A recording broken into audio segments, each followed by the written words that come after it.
Pre, uwi na ako. Hapon na, alas 2 na. Kaunti lang yung nahuli ko.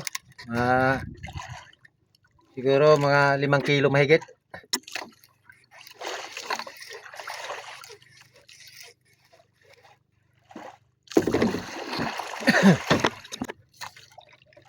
Yun yung nahuli ko mga kapobre. Oh.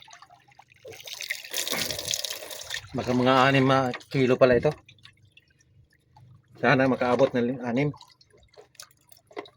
Kasi lang mag-iwan ako nito ng 2 piraso, yung malalaki. Lagyan ko ng kamatis ilalim. Ihaw. Para may makain mamayang alas 12 ng gabi.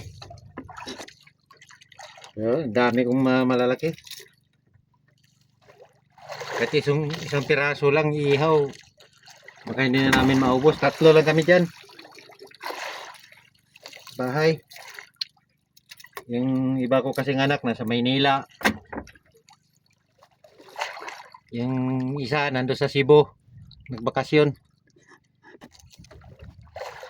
Ano mga ito pobre. Mga 6 na kilo pala ito. Pero yung mga 1 kilo dyan, yung mga 2 malalaki, yan ang iwan ko. Uwi na ako mga kapobre. Hapon na. Hanggang dito na lang mga kapobre. Maraming salamat sa panonood.